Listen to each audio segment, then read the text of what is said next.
Voilà, bienvenue. Bienvenue à chacun et chacune dans la continuité de ce que nous proposons pendant ces quelques jours. Certains d'entre nous rejoignent ce matin, d'autres étaient là hier, donc dans ce triptyque, du mardi, mercredi, jeudi saint. Nous sommes, vous le savez, d'un point de vue liturgique, dans un moment d'une grande densité. Dans la tradition de l'orthodoxie, vous savez que la fête de Pâques est vraiment signifiée comme la fête des fêtes, la solennité des solennités, comme nous le disons dans ce chant que nous entonnerons ensemble samedi soir, pendant la veillée pascale. C'est un haut sommet, très haut sommet liturgique, comme s'il s'agissait à ce moment-là, je dirais, de la préparation, de l'avènement de la nouvelle humanité. Je dirais, à travers toute cette étape de la métamorphose de notre finitude, lorsque nous crions « Christ est ressuscité », en vérité, il est ressuscité. En vérité, c'est la réponse ultime à toutes les questions angoissées qui hantent nos profondeurs, qu'elles soient personnelles ou collectives. On va le resignifier, ce que rappelait aussi un prêtre contemporain de l'Église catholique romaine, le Pierre Vivarès, qui est le curé de la paroisse Saint-Paul de Paris, extrait d'une des tribunes du quotidien Aletheia, où il nous rappelait que la Semaine Sainte nous ramène vraiment au centre, on pourrait dire, de l'histoire. Et finalement, si notre monde est à bout de souffle, à bout d'Esprit Saint, le souffle étant l'esprit, un monde essoufflé, un système de pensée, comme nous le rappelions hier, un système de modalités d'être, d'action, d'être en relation les uns avec les autres, ou d'être gouvernés, de un ensemble. Ce qui fonde actuellement nos systèmes de société, ce paradigme à bout de souffle, eh bien parce qu'il ne considère plus le mystère pascal comme la source et le sommet de l'humanité. La Pâque. C'est inouï ce que le Christ vit pour nous. C'est vraiment, vous le savez, la Pâque, nous le rappelions hier, Pessar en hébreu, le passage.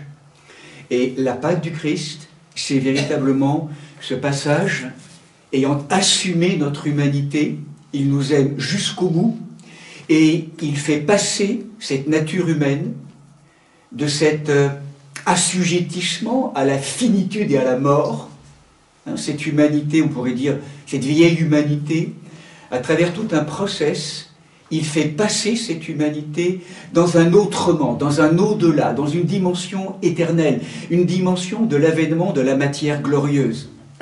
Avant Pâques, c'est comme si nous étions encore assujettis, possédés ou habités par ces forces de mort qui nous habitent et qui fait que notre matière est prise au piège, nous le rappelions hier. Après la Pâque du Christ, c'est l'avènement de l'homme nouveau. La matière de gloire, l'alliance absolue entre la divinité et l'humanité, réalisée avec ce corps de gloire, ce corps de lumière, qui traverse les murs, qu'on peut toucher. Donc un corps qui n'obéit plus aux lois de la physique, des particules habituelles. Une humanité nouvelle, je dirais que l'homme nouveau, il n'y a pas à le rechercher autrement pour nous qu'ici. L'homme nouveau, c'est l'avènement du Christ ressuscité. Et vous le savez, le drame de nos vies existentielles, c'est que dans cette sortie du voile de la mort et du temps qui nous projette dans un éternel « je suis », si nous étions là, inscrits dans cet éternel « je suis », il n'y aurait plus de passé, présent, futur. Nous vivrions dans un éternel présent, un éternel « je suis ». Et toute la dimension de notre humanité, pourquoi nous sommes là, en quête et en pèlerinage dans la matière des mondes, ordonnés à un passé, présent, futur, c'est pour révéler à terme un éternel « je suis ». Et qui fait que ce que nous appelons l'éveil ou la réalisation du point de vue du christianisme, c'est l'avènement du « je suis », libre, inconditionné, qui vient ouvrir, traverser toutes ces logiques temporelles, ces logiques du temps. C'est au cœur même de cet espace-temps que tout ce chemin a à se faire. Et le monde nouveau que nous attendons ou auquel nous pensons aujourd'hui, c'est un monde qui est pensé pour nous à travers, greffé à la présence du Christ ressuscité. C'est comme si nous avions aussi, nous, l'événement du Christ s'étant accompli d'un point de vue ontologique, entendre que cette nature humaine sauvée désormais, dans son principe, dans le collectif, cette nature humaine couleur peau qui nous réunit tous, impactée par cette information bouleversante de la matière glorieuse, déposée en chacun d'entre nous. C'est comment maintenant nous allons avoir à actualiser cela pour participer en Christ, dans la présence de l'Esprit, à l'avènement de la matière de gloire. Et tout ce que nous vivons actuellement, aujourd'hui, est au service de cela. Donc, on l'avait rappelé que Pessah, la Pâque, hier, c'est à la fois la référence, bien sûr, à la Pâque du Christ que nous vivons aujourd'hui, en tout cas que nous partageons ensemble.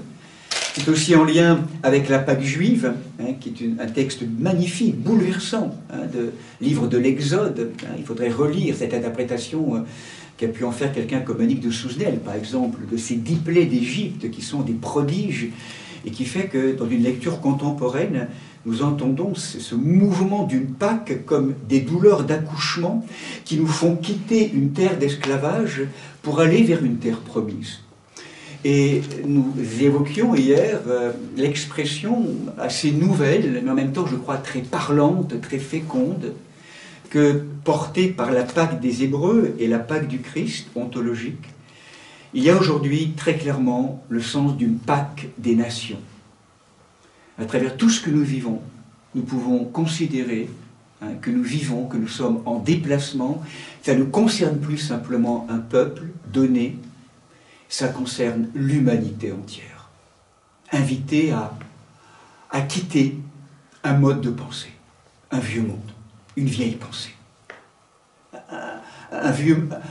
une vieille manière d'être, je ne sais pas comment dire ça, dans notre rapport avec la création, avec nous-mêmes, avec la matière, avec la lumière, pour que, quittant cela, on est conduit vers une autre terre, une terre plus spirituelle. Le 21e siècle sera spirituel ou sera mystique, enfin, quelles que soient les traductions de la parole d'André Malraux, je crois qu'il dit ça. Eh bien, cette parole nous rappelle que nous sommes invités à passer à une autre dimension, à une autre ère. Bon, certains le diront avec d'autres mots aujourd'hui, d'autres narrations.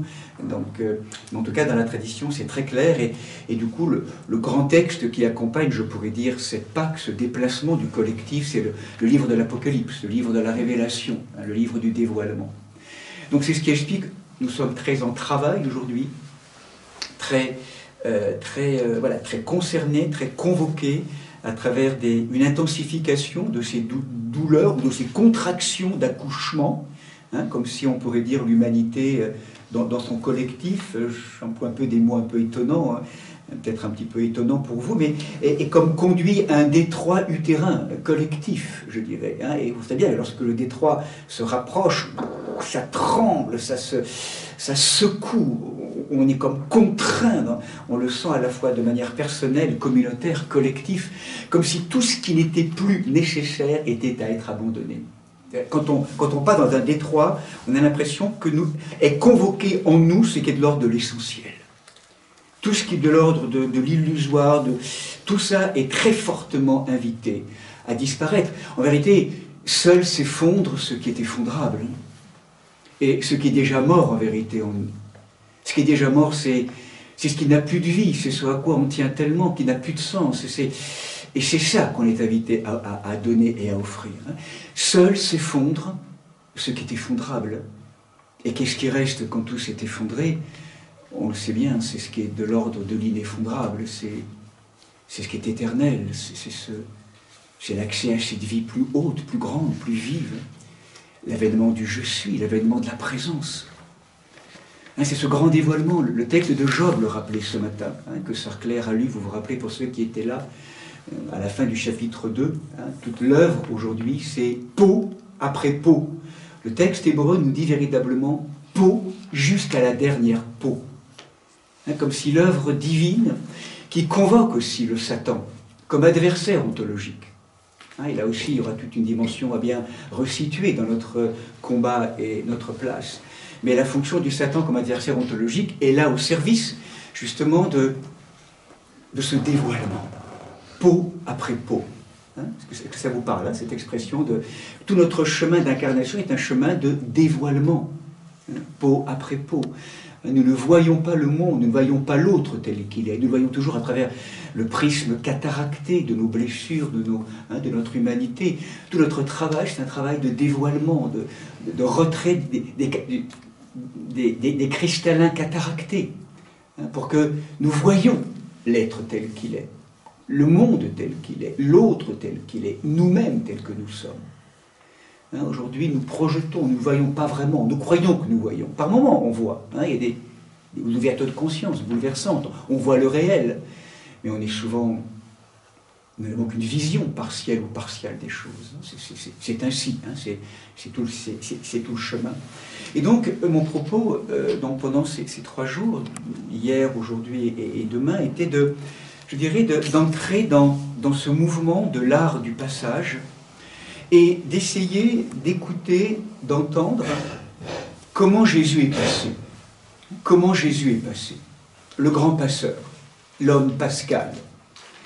À travers des jours, la rencontre avec des événements d'une très grande densité, nous l'avons rappelé, et particulièrement le jeudi, vendredi et samedi saint, qu'on appelle le Triduum, les 3 jours saints. Et il y a une préparation, donc bien sûr toute sa prédication pendant 3 ans et demi, qui ont fait que, à travers sa manière de procéder, d'apporter la nouvelle, de renouveler, de guérir, de pardonner, d'aimer tous ces êtres qui le retrouvent là, à l'entrée de Jérusalem, il a mis en danger le système ancien. Et c'est pour ça que les pouvoirs religieux de l'époque, pouvoirs politiques, les castes n'avaient qu'un seul désir à un moment donné, c'est de clouer cet homme pour arrêter le mouvement. Ce mouvement de l'homme qui passe et qui repasse et qui met en mouvement. Il passe, et lorsque Jésus marche et passe, tout est mis en mouvement. Tout est redressé, tout est nettoyé, tout est clarifié.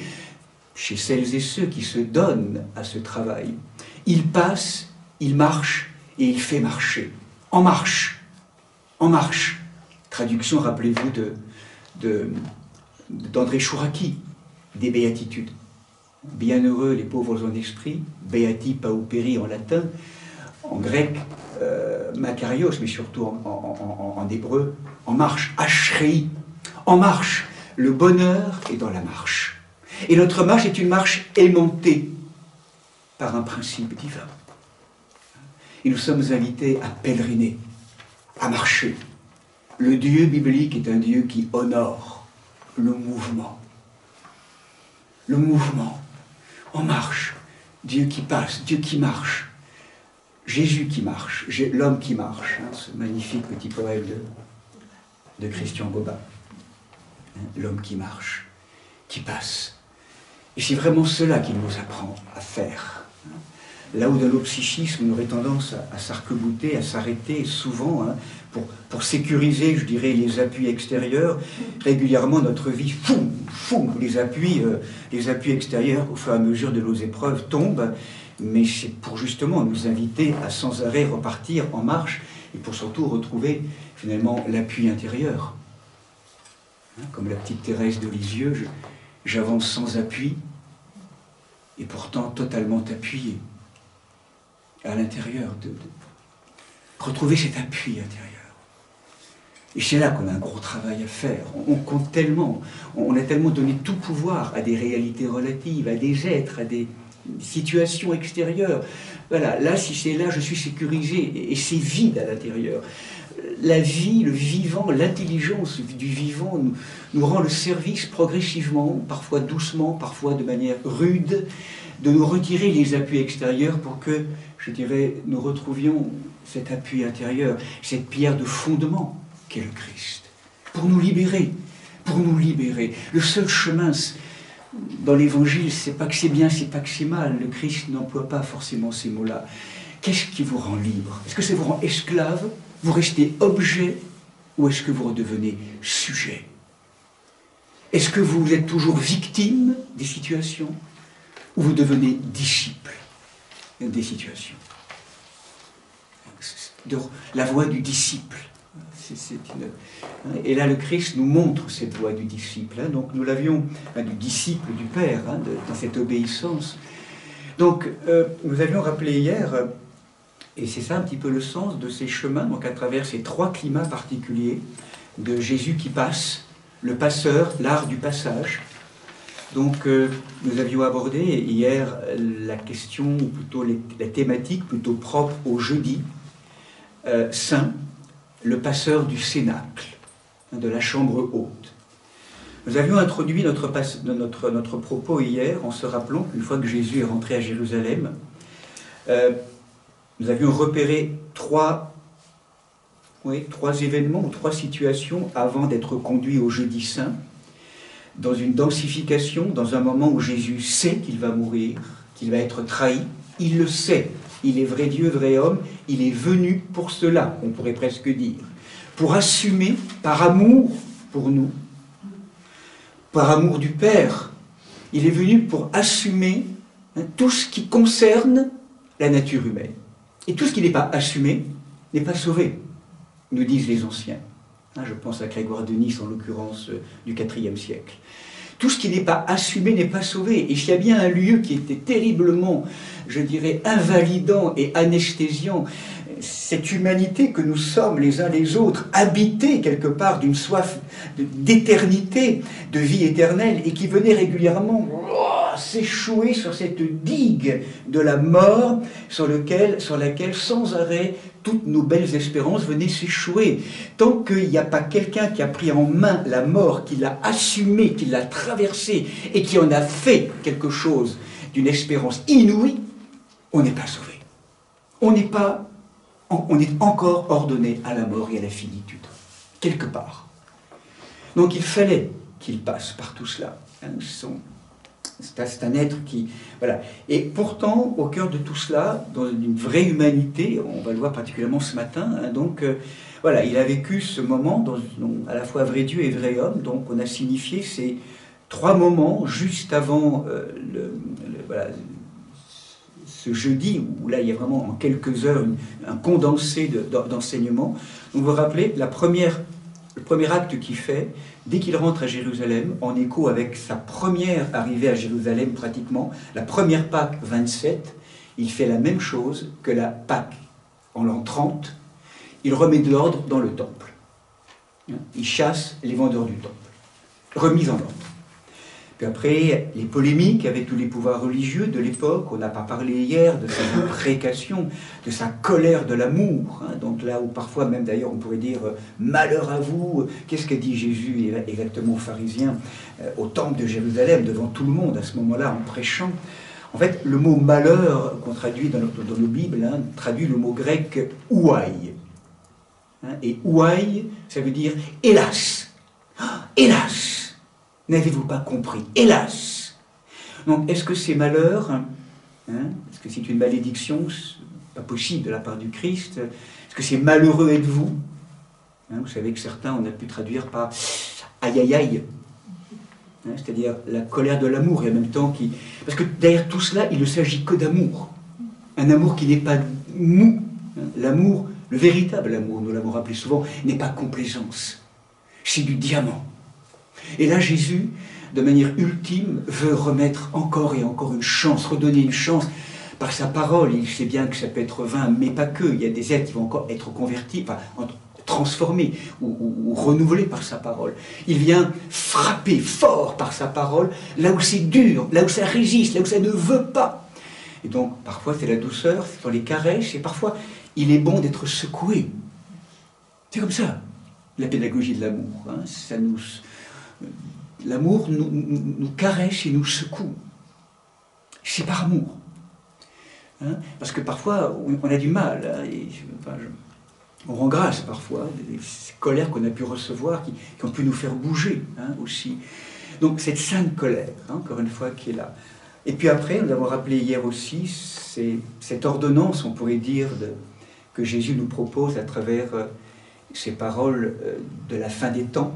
Donc ces différents petits verbes qu'on a rappelés hier. Donc, dès qu'une fin de temps arrive, veillez à ce qu'on ne vous abuse, voyez ce qui se passe, devenez voyant, discernant, n'ayez pas peur, tenez bon, veillez, priez, redressez la tête.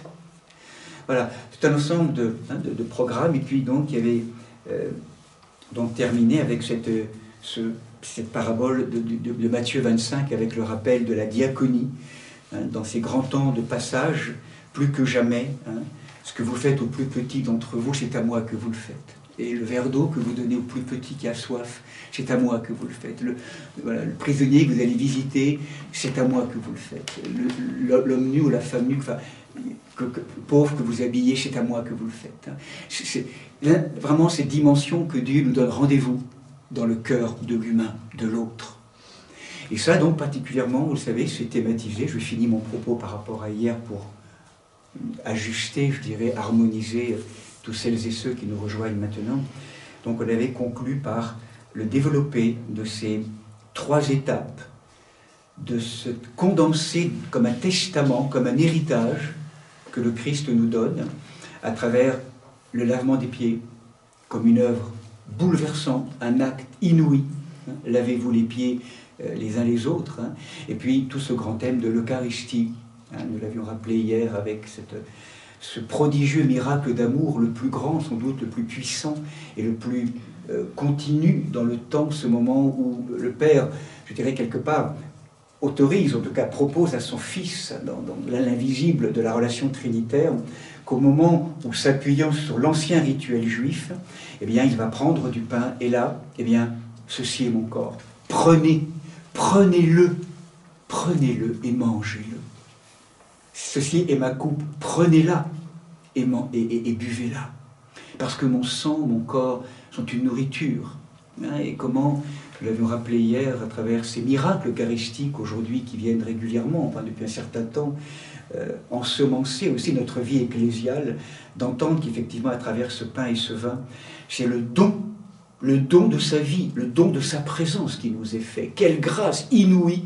J'ai désiré tellement avec ardeur vivre et manger cette dernière Pâques avec vous, parce que c'est le moment du rendez-vous ultime où je vais, à travers la Trinité, mettre en place une alliance nouvelle qui fera que désormais, à chaque fois que vous communierez au pain et au vin transubstantiés, corps et sang, eh bien, je viendrai visiter votre finitude pour lui communiquer mon éternité.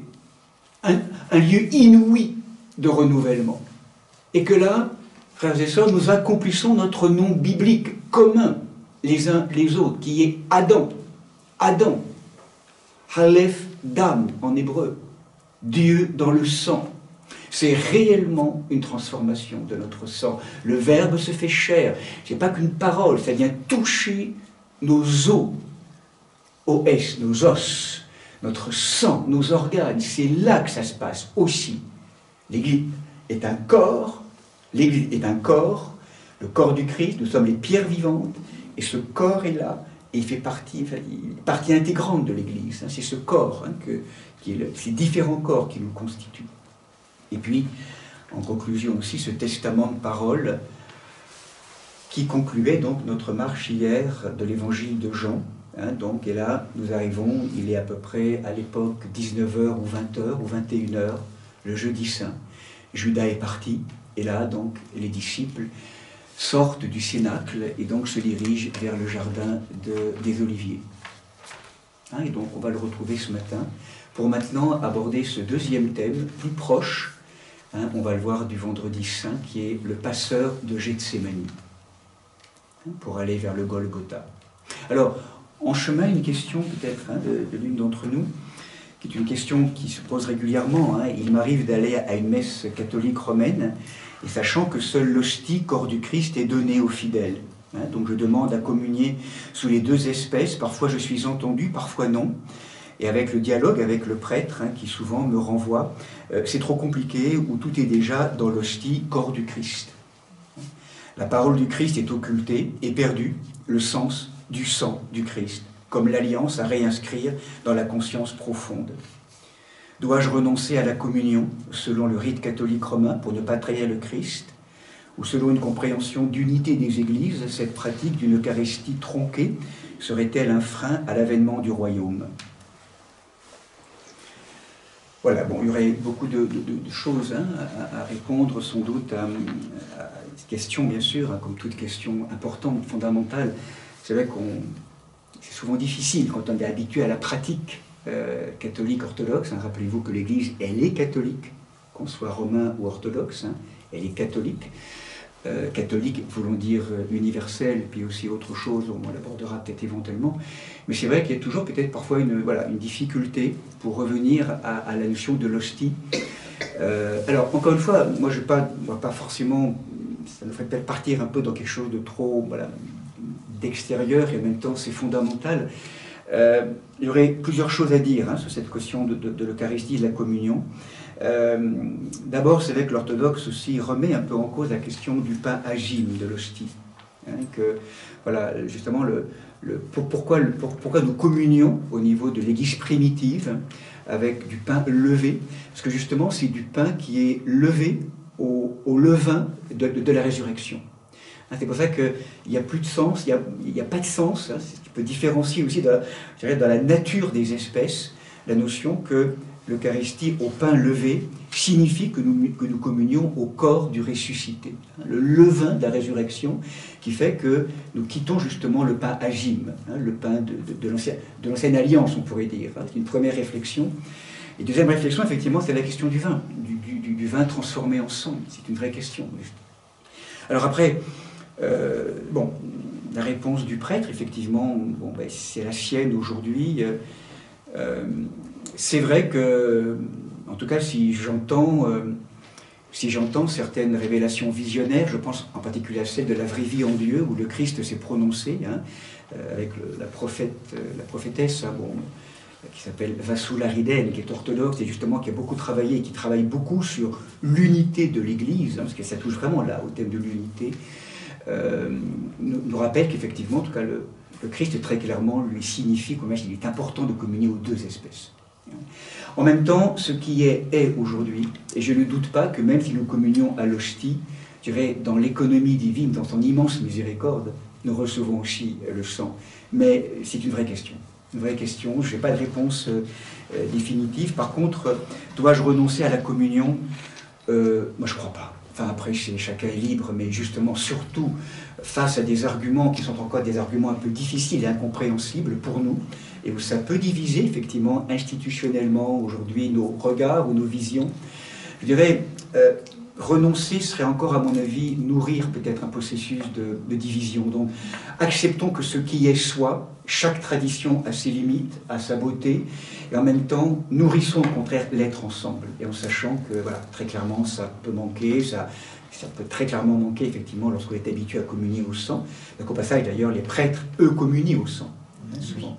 C'est vrai que, pourquoi ne pas imaginer, effectivement, que l'hostie soit trempée. Alors, en sachant qu'il y a de plus en plus de communautés où ça se fait, vraiment, moi, je trouve en particulier à côté de Bethléem ou d'autres communautés, où à la fois le corps est donné, puis en même temps, le sang, on peut soit boire à la coupe, soit tremper l'hostie. Donc, il y a vraiment, je crois, des réponses de la part de communautés qui ont entendu vraiment la question et qui répondent. Donc ça, c'est magnifique, je crois que c'est important. Et moi, je crois qu'au contraire, vivons, essayons d'intégrer tout cela, de prendre ce qui peut être complet ou pas complet pour le réunifier, et allons communier plus que jamais pour nourrir le corps de l'Église. pour nourrir, je dirais, l'âme priante de l'Église une. Hein, voilà, j'ai ma proposition, mais après, sentez-vous libre, bien sûr, hein, dans la grâce de l'Esprit. Et ne doutons pas que si nous confions cette difficulté à l'Esprit Saint, dans le temps de Dieu, les choses seront rectifiées. Lors en particulier d'un projet d'unification de la date de Pâques, c'est un des grands fers de lance de différentes mystiques, hein, je pense à Avascula, je pense aussi à Myrna de Soufanier, hein, le drame du Christ, nous ne l'entendons pas assez, qu'à chaque fois, très souvent, nous célébrons les Pâques de manière différente. Et là, il y a vraiment, mais ça entendons-le, hein, une blessure très profonde du corps mystique du Christ. Dans l'inaccompli, en tout cas dans la dimension même de lumière, hein, il y a une souffrance. On n'est pas capable au niveau humain actuellement de se mettre d'accord et unifié autour de ce moment unique et bouleversant qui est le centre, qui est Pâques. Ça, c'est vraiment une œuvre, hein, c'est incroyable. Hein, donc on pourrait beaucoup de choses à dire. En tout cas, aujourd'hui, prions, hein, posons-le dans la grâce de l'Esprit, et puis ne doutons pas que voilà, l'Esprit Saint va vraiment là où on est vraiment. Voilà, bon, pouvoir vraiment l'offrir à la grâce de l'Esprit. Bon, ceci étant posé, hein, je vous propose donc maintenant de rejoindre peut-être le thème de ce matin, et puis après nous aurons, comme hier, peut-être quelques questions, s'il y a le temps, jusqu'à midi, hein, puis sinon écrivez la question, hein, comme l'a fait Raphaël, Myriam, je reprendrai demain matin. Donc voilà, quel est le climat, l'enjeu hein, donc, de la thématique hein, aujourd'hui. En fait, nous sentons bien que jusqu'au Jeudi Saint, le moment de la Sainte Seine, encore une fois, nous sommes, c'est important à rappeler, dans la perspective du Seigneur qui sait ce qui se passe pour lui, ce qui va se passer pour lui. Hein,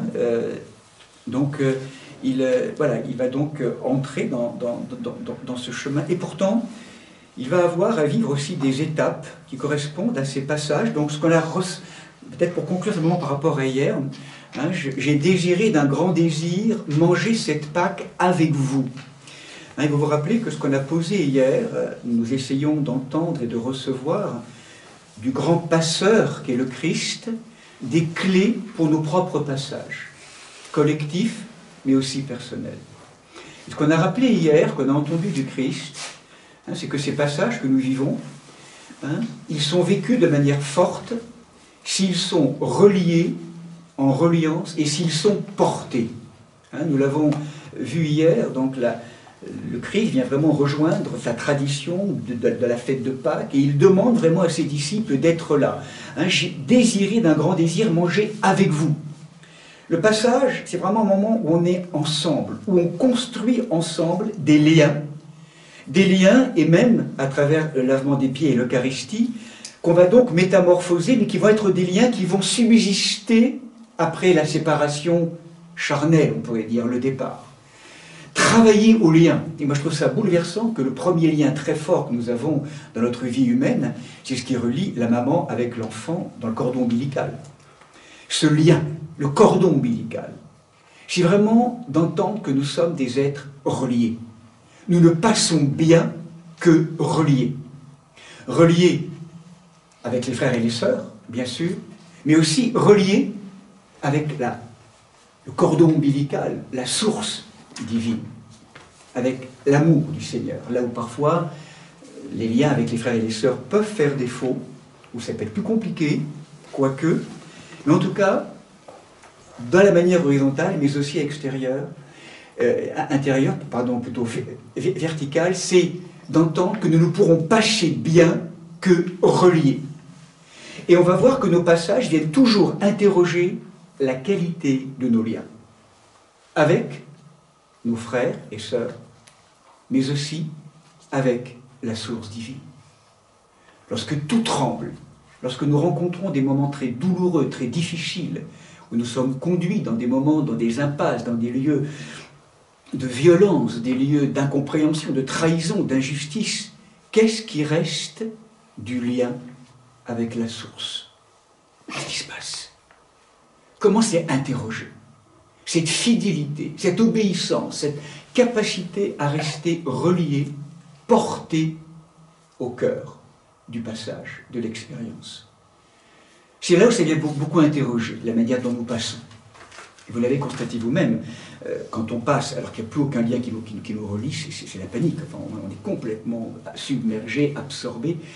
Et que comment rester relié là où tout en nous pourrait nous arracher, hein. Donc là, c'est ce qu'on va voir justement maintenant, ce moment donc où Jésus donc, a rassemblé, est important aussi de dire, hein, ce qu'on rappelait hier, c'est important le sens de la parole, le jeudi. Relier, porter, c'est aussi le temps de la parole claire, de la vérité, sans embâge. On remet de l'ordre, hein, on quitte ces lieux de négociation, enfin, on fait comme on peut, mais c'est l'invitation à retrouver la parole claire. Je passe et je dis que je passe. Et en même temps, on accompagne ce moment. Donc ça, c'est ce qui se passe jusqu'au moment où Jésus donc, va rejoindre ce moment donc, qu'on va apporter maintenant, si vous le voulez bien, qui est un moment pour moi crucial, hein, que j'ai choisi peut-être d'approfondir un peu plus cette année. C'est ce moment où Jésus, donc quittant ses disciples, ne va pratiquement plus les revoir, parce que c'est le moment où il va rentrer au jardin donc, des Oliviers. Et juste après ce moment-là, Judas arrive avec avec la garde, enfin les soldats, cette mystification qui est là, pour l'emporter. Et tous vont partir à ce moment-là, tous vont s'enfuir. Donc il y a vraiment un moment unique. Gethsémani, c'est un peu comme un Porsche qui va venir interroger au plus profond du Christ pour l'inviter à faire un passage. Et du coup, pour nous aider à faire un passage aussi. Hein, le passeur de Gethsémani. Donc là, je rejoindrai donc volontiers ce thème. Donc là, continuez à lire, hein, si vous le voulez, tous ces textes d'évangile durant les après-midi, hein, pour vous nourrir de tous ces passages. Moi, ce sont des propositions que je vous fais, mais après de pouvoir les approfondir. Hein. Gethsémani, Matthieu 26, verset 36. Je propose la version de Matthieu, de Marc et de Luc. Hein, on va le voir ensemble. Jésus arrive avec eux à un domaine appelé Gethsémani, et il dit aux disciples, « Restez ici pendant que j'irai prier là-bas. » Donc là, le groupe de disciples se sépare, la majorité reste là, et lui part avec Pierre, Jacques et Jean, les deux fils de Zébédée. Et là, au moment où il commence à monter donc, dans le jardin des Oliviers, le texte nous dit il commence à ressentir tristesse et angoisse. Il dit alors à ses trois disciples, « Mon âme est triste à en mourir. Demeurez ici et veillez avec moi. » Et là, il les quitte, allant un peu plus loin, et tombant la face contre terre, il priait en disant, « Père, s'il est possible, que cette coupe passe loin de moi. Pourtant, non pas comme je veux, mais comme tu veux. » Il revient vers les disciples, il les trouve en train de dormir. Et il dit à Pierre, « Ainsi vous n'avez pas eu la force de veiller 1 heure avec moi? Veillez et priez pour ne pas tomber au pouvoir de la tentation, hein, pérasmos, de l'épreuve. L'esprit est plein d'ardeur, mais la chair, ordonnée à trop de finitude, est faible. » De nouveau, pour la 2e fois, il s'éloigna et il pria, disant, « Mon Père, si cette coupe ne peut passer sans que je la boive, que ta volonté se réalise. » Puis de nouveau, il vint et les trouva en train de dormir, car leurs yeux étaient appesantis. Il les laissa, il s'éloigna de nouveau, il pria pour la 3e fois en répétant les mêmes paroles, et alors il vient vers les disciples et il leur dit, « Continuez à dormir maintenant et reposez-vous. Voici que l'heure s'approche, où le Fils de l'homme s'est livré aux mains des pécheurs. Levez-vous, allons, voici qu'est arrivé celui qui me livre. » Donc, version de Matthieu. La version de Luc, est assez proche. Il emmène avec lui Pierre, Jacques et Jean. Donc Marc, chapitre 14. Il commença à ressentir frayeur et angoisse. Mon âme est triste à en mourir, demeurez ici éveillés. Et là, il disait, c'est intéressant, en Marc, ce petit mot bouleversant, Abba, Père, qu'il n'y a pas chez Matthieu. Et rappelez-vous que lorsqu'on dit Abba en araméen, ce mot désigne le propre père de celui qui parle. En fait, c'est comme s'il dit à Dieu papa, pratiquement. C'est presque ça. Papa, Père, Père. À toi tout est possible. Écarte de moi cette coupe. Pourtant, non pas ce que je veux, mais ce que tu veux. Voilà, même chose, il vient et les retrouve en train de dormir et il dit à Pierre, Simon, tu dors, tu n'as pas eu la force de veiller. Veiller et prier, donc les mêmes paroles, afin de ne pas tomber au pouvoir de la tentation. De nouveau, il s'éloigne. Il pria en répétant les mêmes paroles, donc en Marc, ce sont les mêmes paroles qui se sont dites apparemment. De nouveau, il revint, les trouva en train de dormir, donc ce va-et-vient 3 fois, et il leur dit, continuez à dormir et reposez-vous, même conclusion que Matthieu. Donc c'est un peu différent chez Marc, plus mouvementé, moins de paroles, et en même temps ce Abba qui arrive. Chez Luc, chapitre 22, on entre dans autre chose. D'abord, il n'y a pas de séparation des disciples. Un groupe qui reste en bas et les 3 autres qui suivent Jésus. Directement, prier pour ne pas tomber au pouvoir de la tentation. Il le dit à tout le monde. Là, il s'éloigne d'eux, d'un jet de pierre. Et là, les paroles qu'il dit, c'est « Père, si tu veux écarter de moi cette coupe, pourtant que ce ne soit pas ma volonté, mais la tienne qui se réalise. » Et alors là, apparaît autre chose chez Luc. Lui apparut du ciel un ange qui le fortifiait.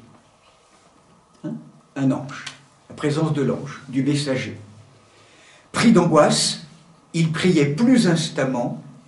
Et là, chez Luc, il y a quelque chose d'encore plus corporel qui se passe. Sa sueur devient comme des caillots de sang qui tombaient à terre. Il sue du sang. On a l'impression qu'il y a une telle contrainte de ce qu'il est en train de vivre, une espèce de mise en pression que sa sueur, c'est du sang. Quand après cette prière, il se releva et vint vers les disciples, il leur dit à nouveau, parce qu'il était endormi, « Quoi vous dormez? Levez-vous et priez, afin de ne pas tomber au pouvoir de la tentation. » Voilà, et là arrive Judas et la troupe. Donc chez Luc, encore différent, comme perspective.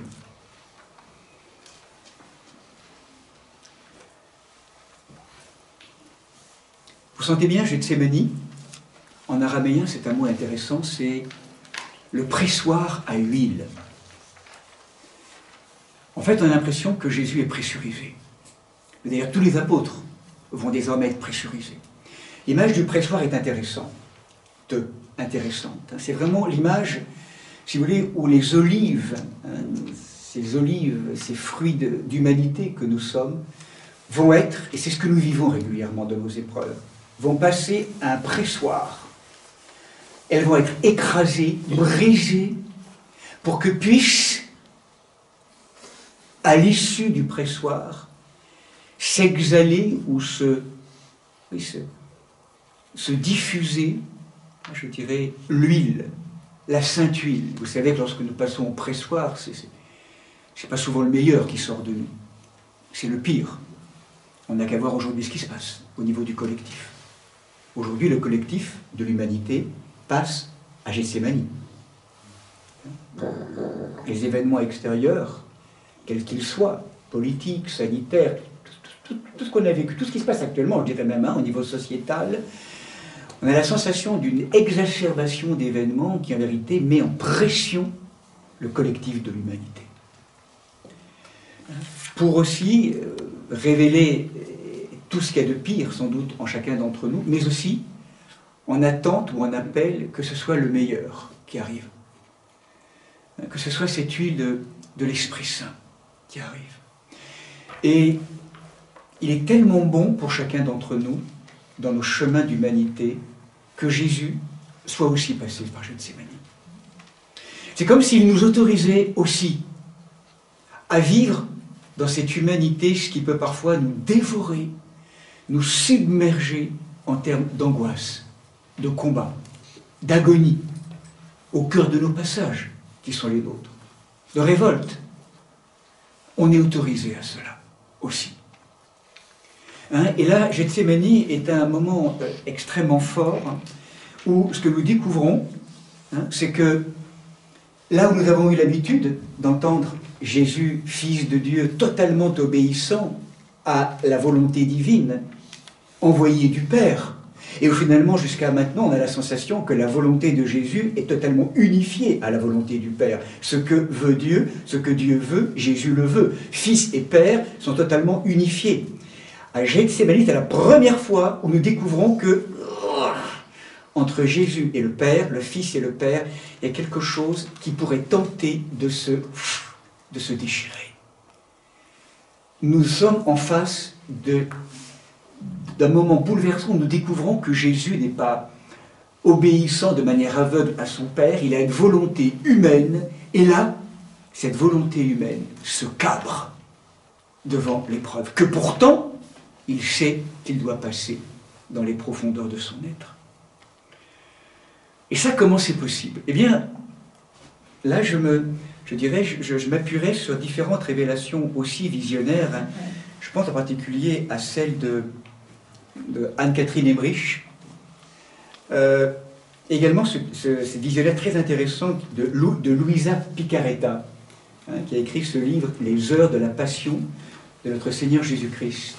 Maria Valtorta aussi. Ces femmes, une est allemande, deux autres sont italiennes, sont des révélations privées, hein, visionnaires, donc toujours à accueillir avec discernement, mais tant qu'elles ne contrecarrent pas l'Évangile et qu'elles nous reconduisent à l'Évangile, c'est plutôt un bon signe. Et ces trois histoires visionnaires, je vous inviterai éventuellement à découvrir si vous le souhaitez et en faire votre propre je dirais, discernement, nous montrent certains aspects très intéressants. Ce qui se passe à ce moment-là, vraisemblablement, c'est que Jésus commence à moins sentir son Père. La relation entre le Père et le Fils, et c'est de manière évidente, fait partie forcément de l'œuvre trinitaire, comme si le Père, la source divine, se retire doucement. Comme si Jésus est en train de se retrouver avec un cordon ombilical où du côté du Père, c'est en train pas de se détourner, mais de se retirer pour que finalement, Jésus, tout en restant Dieu, vienne rejoindre ou goûter à ce que tout être humain va être invité à vivre à un moment donné complètement coupé de Dieu, comme si Jésus avait en tant qu'être humain à rejoindre l'humanité là aussi, où elle ne sait plus faire, elle ne sait pas faire, coupée de Dieu. Il vient expérimenter une possible déchirure. Ça ne va pas se faire, bien sûr, il va nous montrer le chemin. Mais Jésus a peur. Pour la première fois, nous voyons Jésus en train d'avoir peur. Il est angoissé. Peur de quoi? Jésus a dû expérimenter de multiples peurs. Hein, peur de l'échec. Certains diront, et là, il faudrait retrouver le psaume 55. Hein, écoute, ô mon Dieu, ma prière, ne te dérobe pas mes supplications.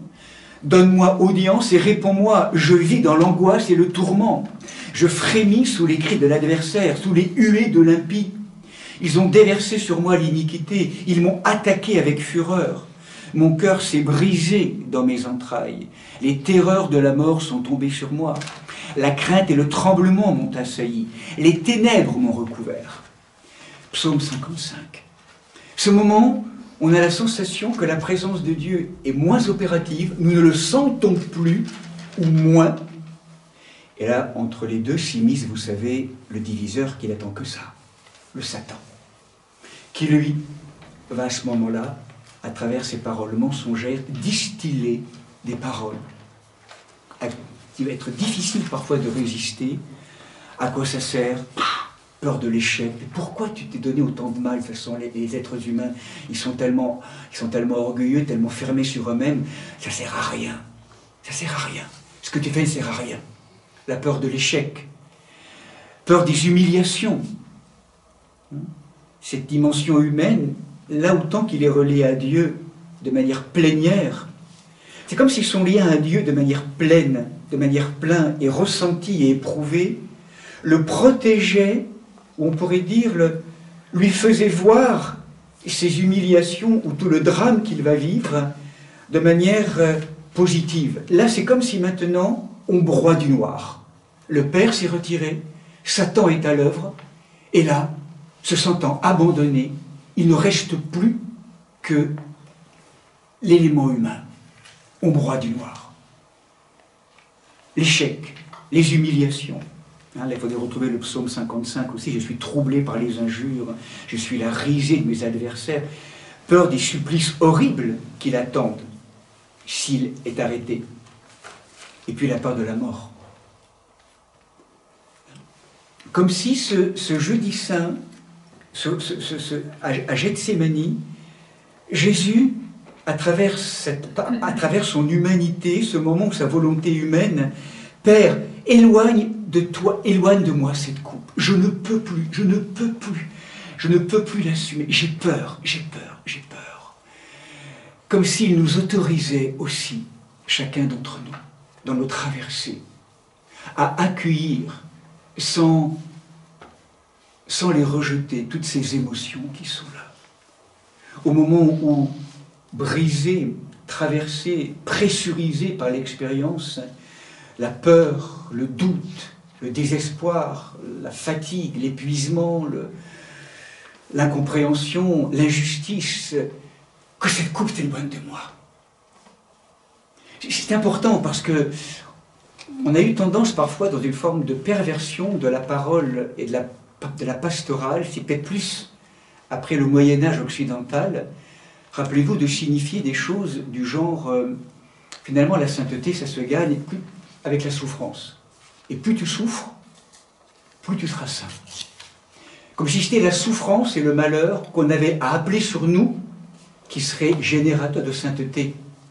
En fait, et donc du coup avec une tendance, vous sentez un peu perverti, je dirais un peu de masochisme. Plus je souffre, et plus j'appelle la souffrance, et plus, parce que l'Évangile me dit ça, et plus je vais entrer dans ce chemin de sainteté. Le Christ est bien clair avec ça. Il ne pactise pas avec la souffrance. Ça reste un scandale. Et que si on peut l'éviter, demandons surtout de l'éviter. Ce rapport sain avec l'expérience, avec l'épreuve, n'en rajoutons pas. Il y en a assez comme ça déjà. Hein, ça c'est souvent une pensée pastorale qui a pu parasiter plus on souffre, mieux c'est. Enfin, plus on est, comment on pourrait dire, plus on est accueilli sous le regard de Dieu. Pour certains, c'est vrai, il y a une souffrance qui est choisie, qui est rédemptrice, mais attention au niveau psychologique à ne pas être dans des fausses notions du rapport à la souffrance. Je ne sais pas si je suis clair avec cela. Parce que là, ça peut être perverti, comme toujours. Il y a un chemin de crête qu'il faut toujours accompagner.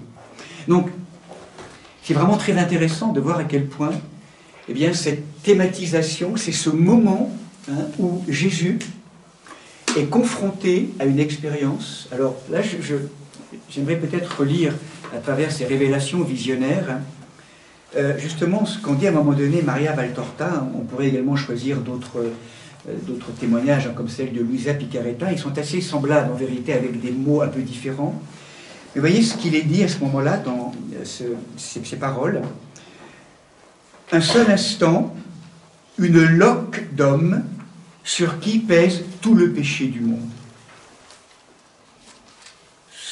Cette redoutable chose qu'est l'abandon de Dieu, la sensation de l'abandon de Dieu pendant que Satan nous torture. C'est l'asphyxie de l'âme, enseveli vivant dans cette prison qu'est le monde, quand on ne peut plus sentir qu'entre nous et Dieu il y a un lien. C'est être enchaîné, bâillonné, lapidé par nos propres prières qui nous retombent dessus quand nous les lançons vers le ciel, puisqu'elles redescendent avec la sensation qu'elles se sont heurtées contre un ciel fermé, qu'elles ne pénètrent pas la voix et les regards de notre angoisse. C'est être orphelin de Dieu, c'est la folie, l'agonie, le doute de s'être trompé, c'est la persuasion d'être quelque part damné c'est l'enfer. Jésus touche, ce sont des mots qui approchent un mystère d'amour qu'il n'y a aucun mot à décrire. Là, j'essaie simplement maladroitement d'approcher ce moment où Jésus ne sent plus.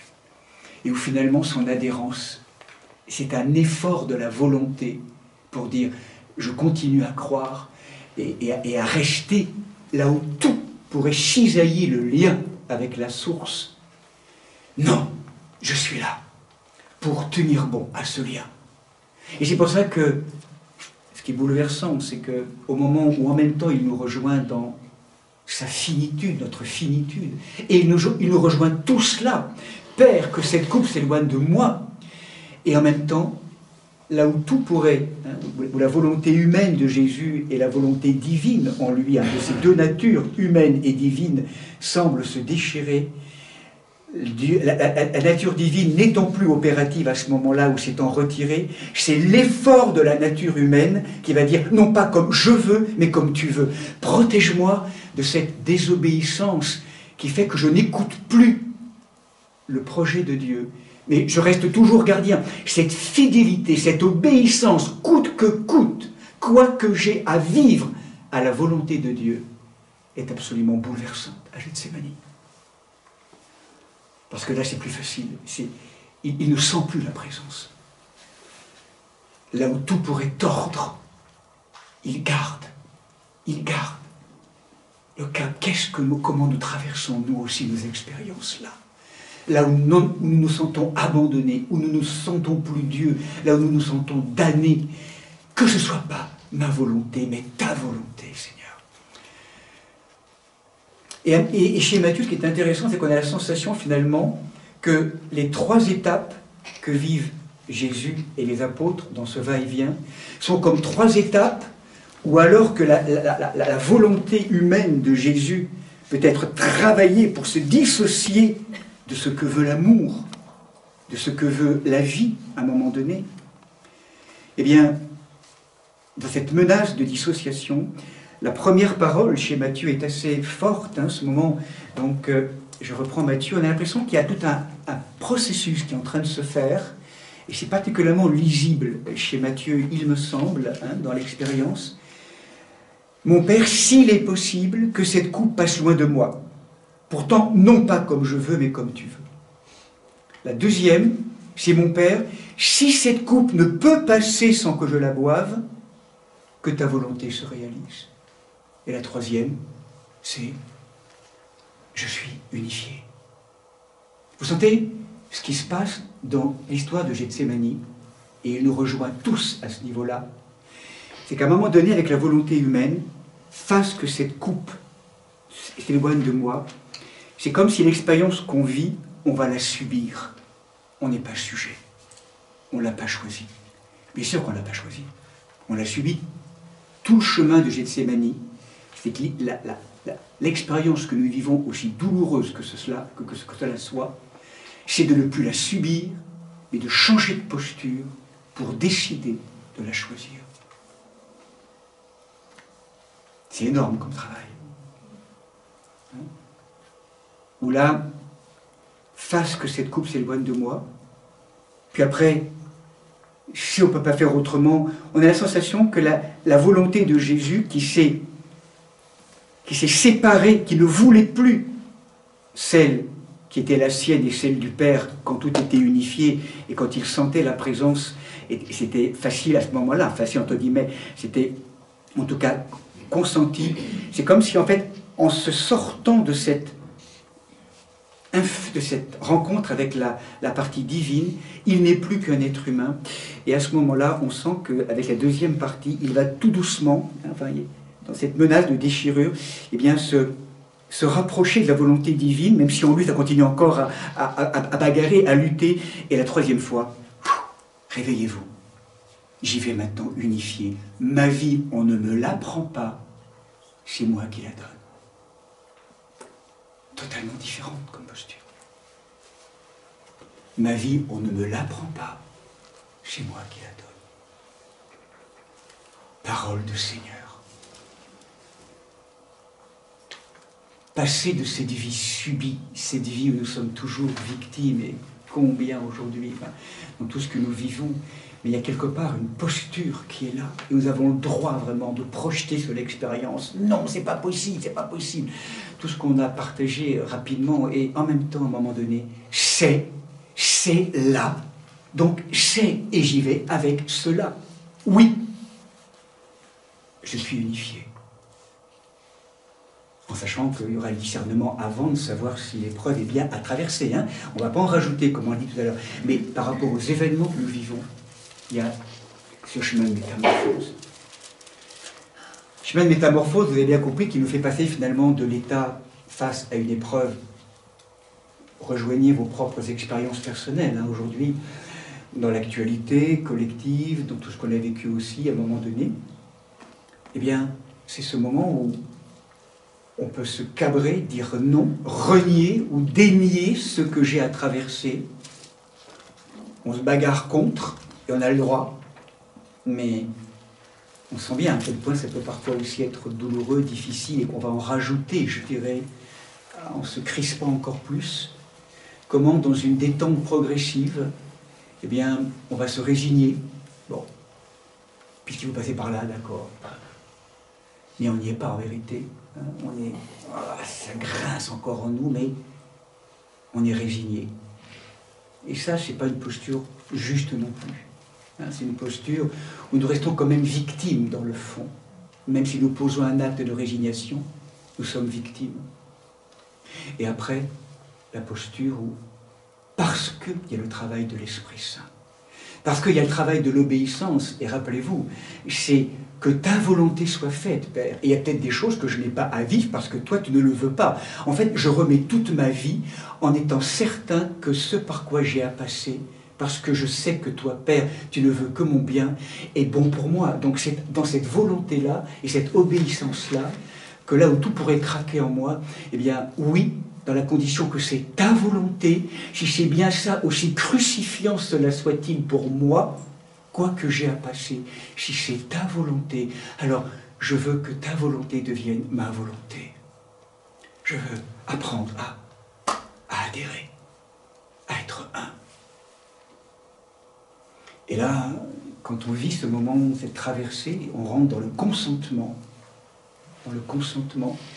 Et ce consentement peut après nous conduire dans un état d'unité, à une forme d'acceptation, bien sûr, ô combien de l'expérience, et même, pourquoi pas, de bénédiction de l'expérience. Bon, facile à dire tout ça, franchement, quand on est jeune.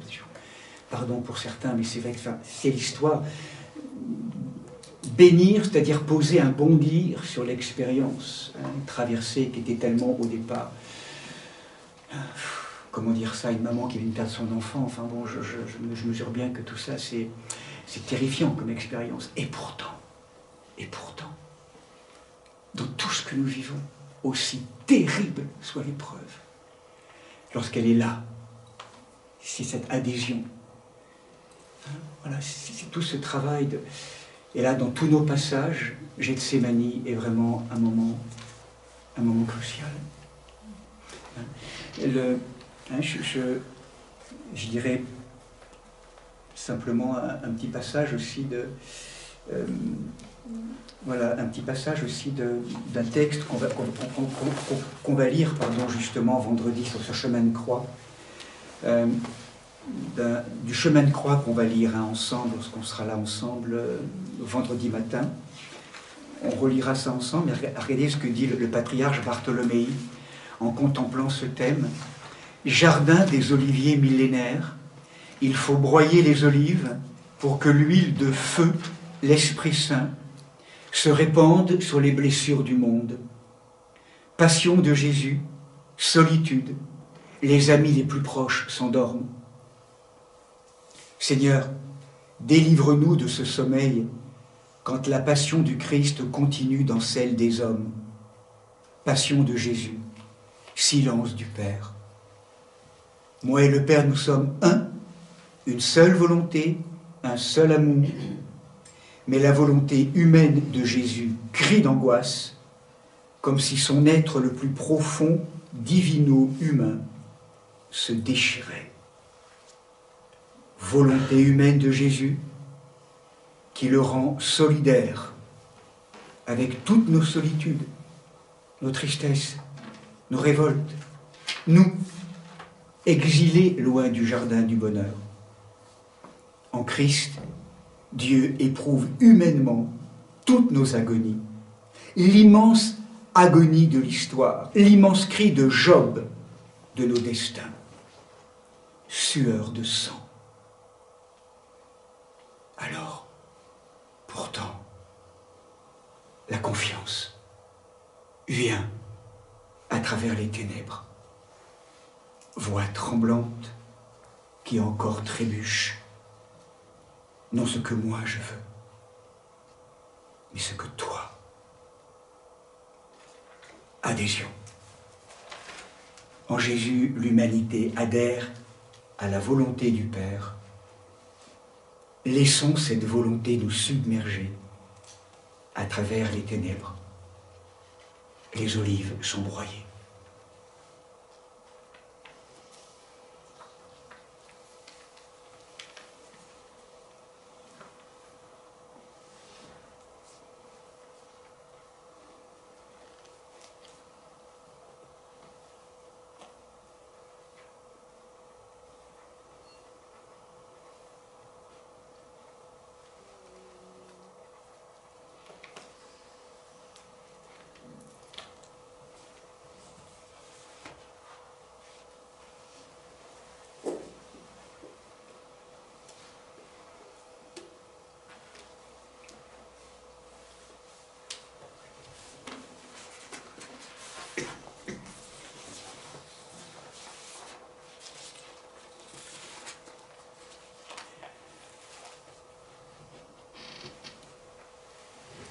Voilà, et là vous sentez que le passage par la porte de Gethsémani, donc c'est pour lui, mais c'est d'abord aussi c'est d'abord pour chacun d'entre nous. Il nous aime tellement que vous sentez bien que tout ce qu'il va vivre à ce moment-là, c'est pour venir rejoindre des lieux où il sait, où Dieu sait, que chacun d'entre nous, nous allons vivre des moments comme ça dans notre vie existentielle. Et tout ce qui n'est pas assumé n'est pas sauvé. Et il fallait qu'il vive tous ces moments-là, pour que chacun d'entre nous, au moment où nous vivons cela, nous disions « Ah mais, le Christ est passé avant moi dans ce lieu-là. Je ne suis pas tout seul. » Il l'a assumé aussi. Et il l'a assumé en me montrant un chemin pour aussi peut-être sortir de l'issue dans laquelle, moi, naturellement, en tant qu'être humain, appauvri et manquant d'espérance, ou manquant de vastitude, ou manquant d'horizon, je pourrais toujours continuer à répondre à l'issue avec les mêmes logiques de mort. Lui, il a assumé, il est venu me rejoindre là où je suis, dans tout ce qu'il y a de plus difficile dans ces moments-là, et il me montre une issue possible pour en sortir, de tous ces passages, qui touchent vraiment aujourd'hui aussi au collectif de l'humanité. Parce que aujourd'hui, c'est ça qui se passe. Ces forces du dragon qui sont là, ces forces diaboliques qui sont là, sont, vous savez, de la division, pour nous faire désespérer du frère, de la sœur, des gouvernants, de tout un ensemble de choses, et de Dieu. Mes amis, chacun aujourd'hui joue son rôle, à sa place. Certains jouent cette fonction. Regardez ce qui s'est passé lors de la Pâque juive. C'est étonnant. Lorsque la Pâque juive, il est dit que Dieu suscite le désir de Moïse pour sortir de la terre d'Égypte. Et après, boum, Moïse se heurte sur Pharaon.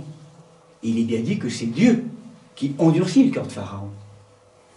À quoi tu joues, Dieu, alors? À la fois tu suscites, et après, boum, on se prend un truc comme ça, œuvre d'obstacle, 10 fois de suite.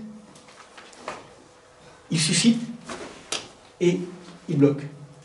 Mais c'est béni en vérité, même si c'est pas facile à entendre. Mais s'il n'y a pas de blocage, en vérité, on va sortir trop vite. On ne sera pas assez mûr. C'est comme si la fonction de Pharaon, de l'obstacle, et certains jouent le rôle de Pharaon aujourd'hui, très clairement. La fonction de Pharaon, littéralement en hébreu, lettre fait, ra. Fait, c'est l'ouverture. Ra, en hébreu, c'est tout ce qui est inaccompli. Tout ce qu'on a à traverser, justement, tout ce qu'on a à mettre au monde et à révéler, qui est de l'ordre encore de l'inconscient. Et rencontrant Pharaon, cet obstacle qui est là, nous oblige en vérité à plonger dans nos profondeurs pour de plus en plus travailler, ouvrir, laisser l'œuvre de l'Esprit Saint transformer nos humanités. À 10 fois de suite, 10 fois de suite, le Satan nous montre toujours ce qu'on a à transformer dans les profondeurs de notre être. Et si nous vivons ce que nous vivons actuellement, avec à la fois des mouvements de sortie et en même temps des forces qui résistent, c'est parce que nous n'avons pas encore la maturité collective pour mettre au monde, pour révéler des structures accueillant le nouveau monde. Il nous faut passer, d'un point de vue pédagogique, par ces expériences difficiles à la fois on y va et on est la fonction du Satan comme replacer tout cela. C'est important tout cela. Je crois que c'est... Alors bien sûr après il y a les saintes colères, tous nos engagements ne sont pas du tout... C'est important de s'engager. C'est pas pour ne pas s'engager, mais c'est pour replacer et peut-être parfois je dirais ne pas forcément s'époumoner dans des mauvais combats. Je sais pas comment dire. Il y a des combats qui sont justes et des combats qui sont peut-être moins justes. Enfin parce que bon... En vérité, tout ça, c'est pour un appel à une conversion très profonde, et ça va toucher tout le monde, hein, on est bien d'accord. Donc, Gethsémani, et donc Gethsémani, c'est le moment où là, tous les évangiles en parlent, là, cette fois-ci, Matthieu, Marc, Luc et Jean. Et bien là, donc je rejoindrai éventuellement même l'évangile de Jean, chapitre 18. Ayant parlé ainsi, Jésus s'en alla avec ses disciples, donc voilà, il y avait un jardin, et là, donc une fois que Gethsémani s'est passé, Judas qui le livrait connaissait l'endroit, et donc là arrivent les événements qui vont se succéder de manière absolument bouleversante. C'est comme si Gethsémani, on a l'impression que c'est Judas qui livre Jésus. En vérité, à partir de Gethsémani, ma vie on ne me l'apprend pas, c'est moi qui la donne, on pourrait presque dire que c'est lui qui se livre. Il se livre. Ce moment où la garde arrive, les apôtres sont là avec les épées et veulent trancher les oreilles. Donc la réponse, effectivement, toujours avec l'arme extérieure. Arrêtez. Si vraiment j'avais voulu éviter ça, qu'il y ait une cohorte d'anges qui serait descendue et tout le monde aurait été terrassé. Il faut que je passe par là. C'est pour ça qu'il y a cette dimension toujours humaine qui est là. Et là maintenant, eh bien, voilà, dans une royale, c'est particulièrement l'évangile de Jean qui va signifier ça. Dans une royale liberté, Jésus va vivre ces différents événements qui vont maintenant arriver. Donc là, à partir de Gethsémani, c'est, on pourrait dire, le déferlement de la violence, du mal à l'état pur. Il n'y a pas d'autre mot. Si vraiment on suit, je dirais, le process que va vivre Jésus. Donc là, quand on rejoint ces révélations visionnaires, on a donc le passage d'abord avec la rencontre avec Anna, le prêtre, Caïphe, Pilate, Hérode, Pilate, avec les mises en prison. Et là, ce que vit Jésus, c'est de l'ordre de l'inaudible. Dans des films comme La Passion de Mel Gibson, on touche un peu à cette violence aussi, enfin un peu au niveau cinématographique. Là, si vous lisez par exemple les visions de Luisa Picaretta ou de Maria Valtorta et même de Anne-Catherine Heinrich, mais par où Jésus est passé, par où il est passé, et avec une liberté, quelque chose. Ma vie, on ne me l'apprend pas, c'est moi qui la donne. Et c'est là où on dit qu'il va porter tous les péchés du monde, il me semble. En fait, c'est comme si dans un laps de temps, en fait, toute la violence possible et inimaginable des pouvoirs religieux, des Romains, des soldats romains, va se déverser sur un être finalement qui devient un peu comme un... Comment on appelle ça, des êtres sur lesquels on... Ah, j'ai pas le mot maintenant. Vous savez, le mouton sur lequel on projette tout le mal. Hein? Oui, le bouc émissaire. Le bouc émissaire. C'est bouleversant. Et là, j'aimerais retrouver, effectivement, reprendre en fait cette parole. Voilà. Donc, pour vraiment bien dire ce que nous disons aussi quand même, c'est que il y va librement, souverainement. C'est le père Jean Corbon qui nous rappelle cela. Et donc, c'est vraiment important d'entendre que c'est vraiment dans cette volonté vraiment royale qui est là. Et ce que nous rappellera donc également quelqu'un comme Bernard Sesboué, un théologien contemporain, il dira finalement que la question qui va venir après, on est face au problème du mal. Au problème du mal insondable, de l'abîme du mal. Bon, la Bible, ne dit pas vraiment ce que c'est que le mal. En tout cas, le mal n'est pas ontologique. Le mal n'est pas de Dieu. C'est clair. C'est une conséquence de l'oubli. D'ailleurs, à tel point, vous savez que dans le Notre Père, lorsque dans la tradition orthodoxe nous disons « délivre-nous du mal », on dit du malin. Parce que le mal, on le rend ontologique, du coup, quelque part, à travers cette prière. Le malin est personnalisé, et du coup, c'est autre chose. Le mal n'est pas ontologique. C'est le bien. Tout a été créé bon, tov. C'est important à rappeler. C'est l'absence et la privation du bien, l'extinction de la lumière qui va faire que les ténèbres arrivent. C'est la privation boni, c'est la privation du bien qui rend le malheur. Donc en fait, le mal n'existe pas, donc le malheur, c'est la conséquence de l'oubli, de la sortie du lien, de la coupure du lien, de la catastrophe originelle. Et donc Jésus, lui, il ne dit pas ce que c'est que le mal. Ce qu'il va faire, le mal, c'est qu'il va le prendre sur lui. Il va l'éprouver pour en faire une occasion de sortie de ce malheur et de ce mal.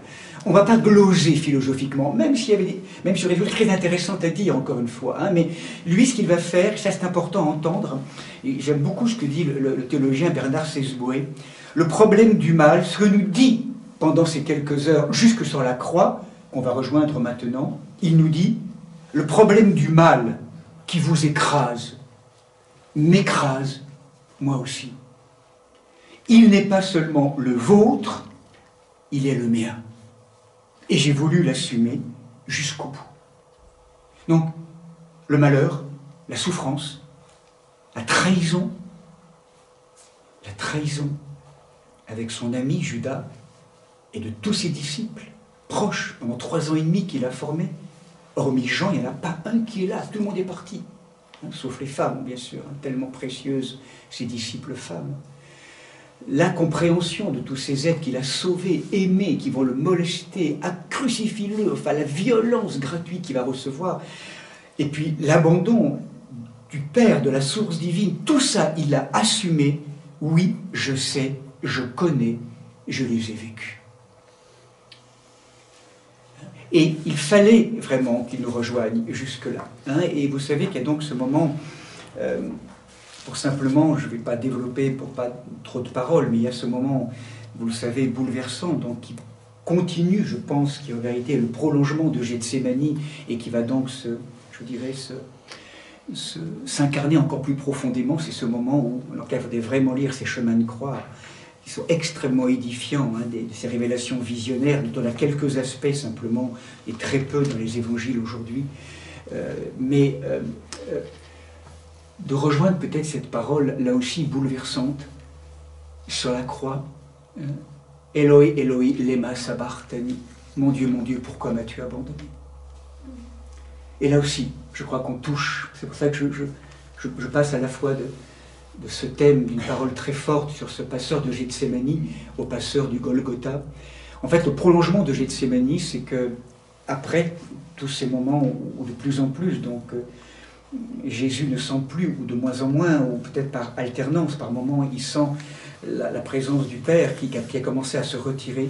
Mais le sommet le plus fort sur la croix, c'est ce moment où, entouré d'hommes et de femmes, d'hommes, parce qu'en vérité les femmes sont celles qui ont été infiniment les plus respectueuses, en gros parmi les proches de Jésus, enfin respectueuses, en tout cas elles étaient là, et toute cette populace qui est là autour.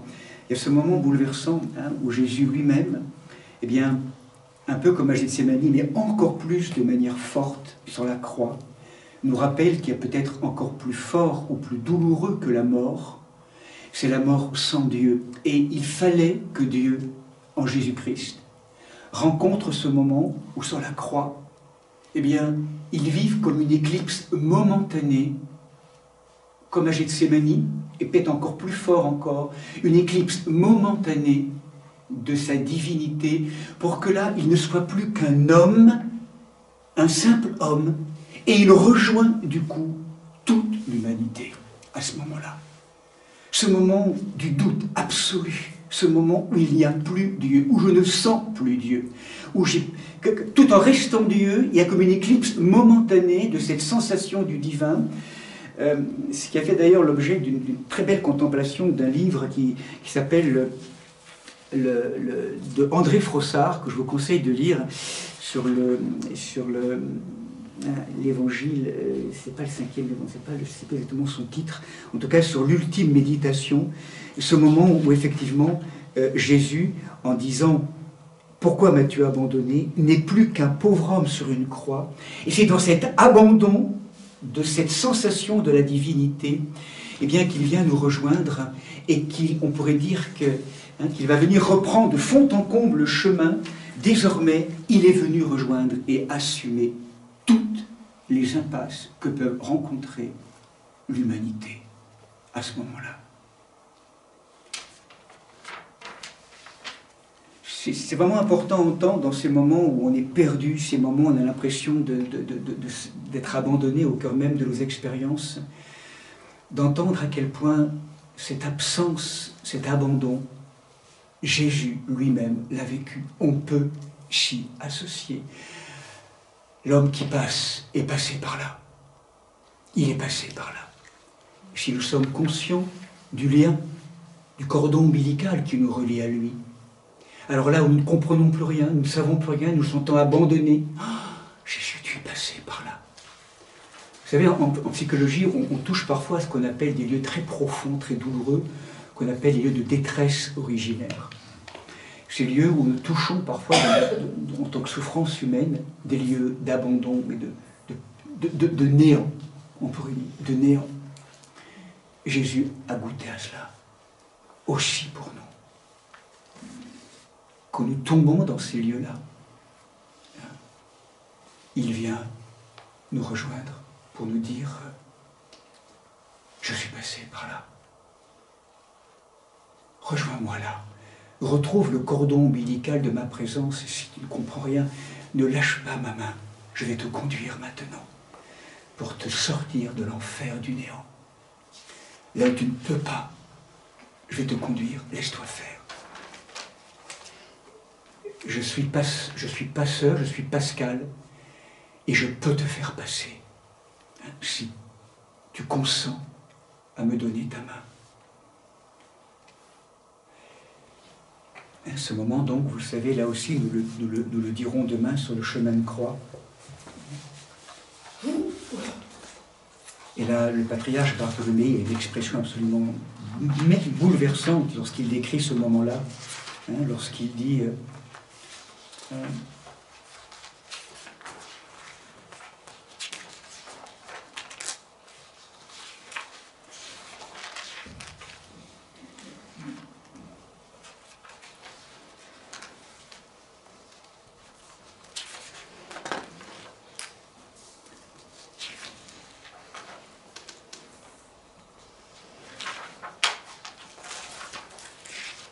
je crois que... la 13e station, effectivement, vous verrez, on le lira demain. Jésus, le Verbe incarné, est allé à la plus grande distance où l'humanité perdue puisse aller. Mon Dieu, pourquoi m'as-tu abandonné? Distance infinie, déchirement suprême, merveille de l'amour. Entre Dieu et Dieu, entre le Père et son Fils incarné, s'interpose notre désespoir, dont Jésus, jusqu'au bout, se veut solidaire. Il y a plus profond que la mort, c'est l'absence de Dieu, qui constitue proprement l'enfer. Eloi, Eloi, lema sabachthani. Mon Dieu, pourquoi m'as-tu abandonné? Comme si le Dieu crucifié un instant se trouvait athée. C'est étonnant cette expression, je trouve. Comment il a trouvé ça? C'est fabuleux, enfin, je trouve. Le Dieu devient athée. Athéos. Dans une éclipse momentanée de sa divinité, hein, comme si Dieu crucifié, un instant, se trouvait à Théos. Il va jusqu'à là. Ça veut dire que en toi, Seigneur, l'athée le plus douloureux trouve enfin sa réponse.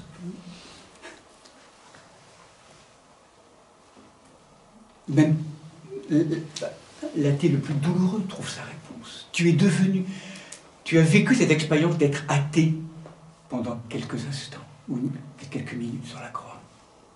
Théos.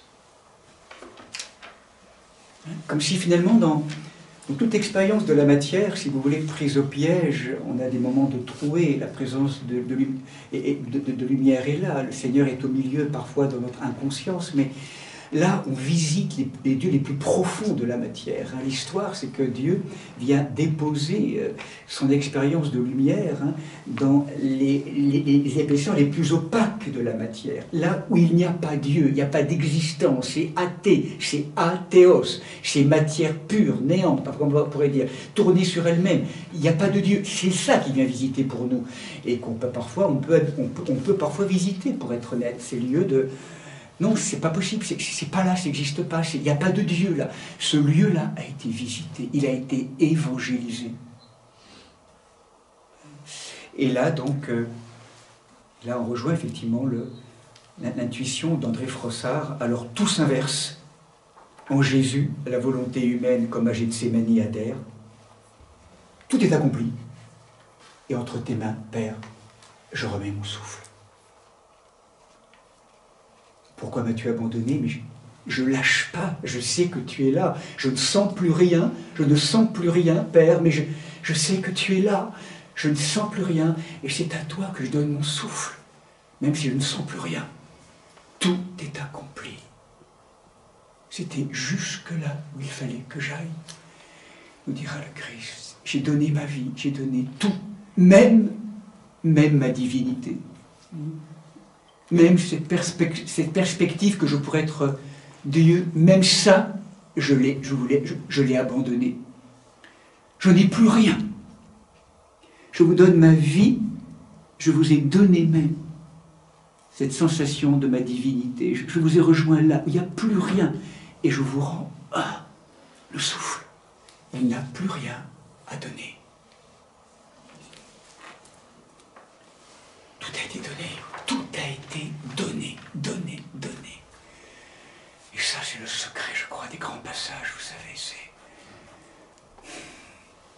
On va être conduit à donner, à s'abandonner. Tout ce qu'on ne va pas donner, ça va rester un poids, ça va nous empêcher de passer, en fait. C'est ce qui transforme nos vies, c'est cette vie donnée, cette vie qui s'abandonne, brisée, c'est là où le langage de la croix nous prend à rebours complètement. C'est que Dieu ne nous sauve pas par quelque chose, oh, la lumière, vous allez voir que je suis, Satan. En vérité, il nous prend complètement en s'anéantissant totalement, en s'évidant de lui-même. C'est ça qui est bouleversant. C'est la manière dont Dieu nous sauve et se manifeste. C'est totalement aux antipodes. Il nous prend à rebours complètement. C'est l'œuvre de l'amour. Et certains pourront même dire qu'à ce moment-là, on peut se dire, mais le Père, parce qu'il y a eu des approches aussi qui ont été compliquées à un moment donné aussi au niveau de la tradition catholique romaine, en lien avec justement l'approche pastorale. C'est que vous savez, dans l'Occident, on a eu tendance, à un moment donné, à dire que le sacrifice du Fils, c'était pour apaiser la colère du Père, ou satisfaire sa justice en termes de rémunération et de satisfaction. Comme s'il était du coup présenté comme le puni d'une justice divine. Ce n'est pas la pensée de l'origine. Il s'agit d'un don d'amour. Bien d'accord avec cela, c'est un don d'amour. Il y a beaucoup de fausses notions sur la croix qui se sont structurées au fur et à mesure des dérives pastorales à un moment donné, bon, pour différentes raisons, mais le langage de la croix, c'est pas ça, c'est que justement, il fallait qu'il aille jusqu'au bout. Il y a une œuvre commune du Père, du Fils et du Saint-Esprit, et on irait même jusqu'à dire et oser cette proposition bouleversante, n'est-ce pas aussi le Père qui meurt dans son Fils, Jésus-Christ? N'est-ce pas le moment aussi à travers ce moment où on a l'impression que le Père devrait, comment je pourrais dire, comment le Père qui a envoyé son Fils d'amour puisse ne pas être, comment on pourrait dire ça, brisé, enfin, je ne sais pas comment dire, comme si en lui-même, c'est très humain ce que je peux dire, mais ne s'agit-il pas non plus à travers de la mort du Fils, quelque chose aussi qui touche au Père, à travers, un peu comme Abraham, sacrifiant son Fils, rappelez-vous, en rompant ce lien, il y a quelque chose en lui aussi, en Abraham, qui rompt les amarres à l'intérieur. Je dis, c'est une proposition, c'est pas forcément juste, hein, mais pour dire, c'est peut-être un peu excessif de dire cela, en tout cas c'est pour dire que la Trinité est là sur la croix. Elle est là en train de nous dire jusqu'où est allé l'amour pour rejoindre, et ça a été choisi. Il n'y a rien de subi, ça a été choisi librement par le Père, par le Fils et par l'Esprit Saint, dans un dessein d'amour inouï pour venir nous sauver en creux. Et finalement, l'histoire est étonnante finalement, hein, c'est que celui qui entre dans la mort volontairement n'est pas mortel parce qu'il est tombé dans les pièges du péché, il est mortel par amour, mortel par grâce. Et alors la mort, elle va engloutir, elle croit engloutir cet homme. Elle est trompée. Son mensonge s'est retourné contre elle. Vous savez bien, et ça, c'est le miracle qui va se passer. C'est la mort. Elle se nourrit de ce qui peut encore rester, je dirais, en nous. Mais dans la présence du Christ qui a tout donné, il n'y a plus rien à prendre. Il n'y a plus rien à prendre. Elle ne pourra rien prendre et il ressuscite. Le Père ressuscite son Fils dans la grâce de l'Esprit Saint, dans la matière glorieuse. Voilà, ça, cette notion, hein, c'est la victoire de la mort par sa propre mort qui nous guérit, qui nous délivre et nous montre le chemin. De cet évidement, hein, de cette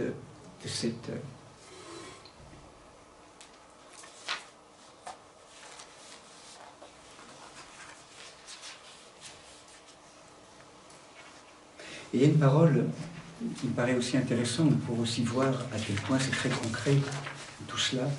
C'est un témoignage que je retrouve aussi dans le livre de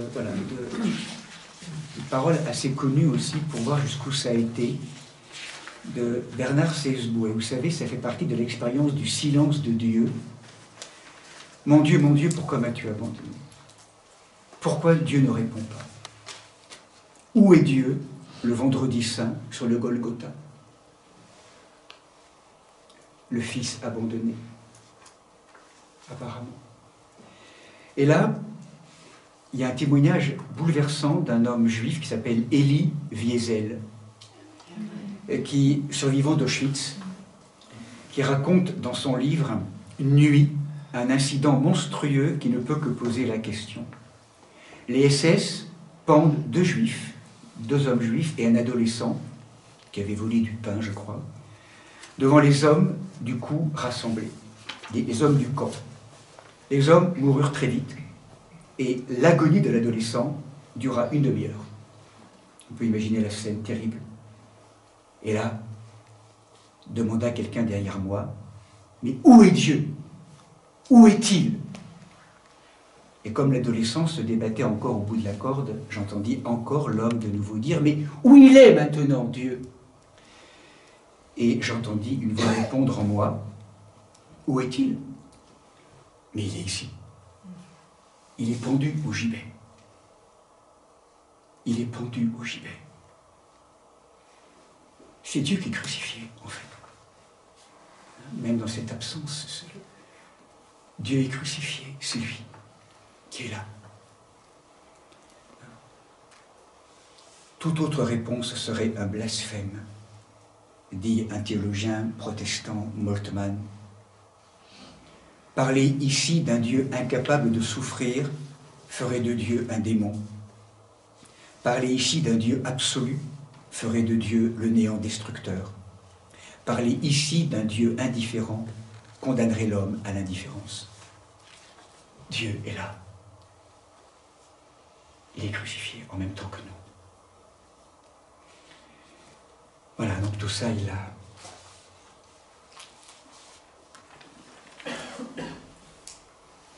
Peut-être pour conclure ce matin, je vais aborder un dernier thème, pas très long, quelques minutes, nous approchons de l'heure de midi, et qui me paraît important pour repréciser aussi quelque chose d'intéressant, qu'on passe souvent sous silence, et en même temps c'est un détail très important. En fait, vous vous rappelez que nous avions abordé le texte biblique de la Pâque juive, et nous avions dit en vérité que ce que nous pensons être la Pâque, qui est la sortie du peuple hébreu de la terre d'Égypte vers la terre promise, en fait est un double passage.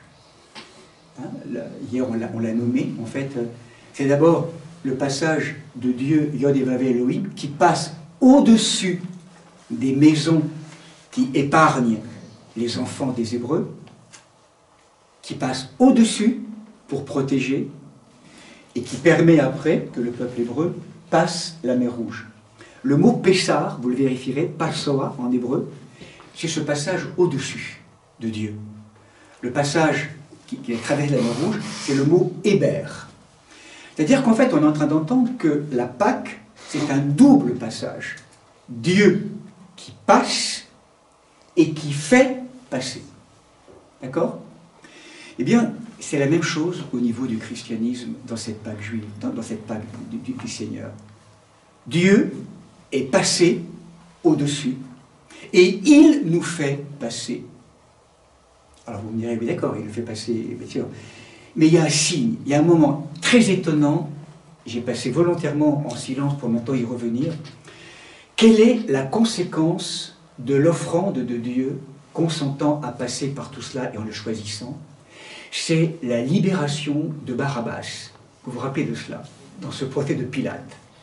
Ce moment bouleversant où il est question de libérer soit Jésus, soit Barabbas. Et donc du coup, voilà, la foule qui crie Barabbas, parce que c'est un brigand, peu importe. Mais ce qui est très intéressant derrière tout cela, ça c'est vraiment Annick qui le révèle dans l'approche du mot, peut-être un peu osé, je le reconnais. Bar Abbas en hébreu, Bar, le fils, Abbas, du Père. C'est-à-dire qu'en fait, Jésus, en passant par la Pâque et donc permettant la liberté de Barabbas, libère en chacun d'entre nous le Fils du Père. Bar Abbas. Qu'est-ce que c'est que tout ça? Je vous rappelle simplement, 2 minutes, je vais plonger un peu dans le texte hébreu.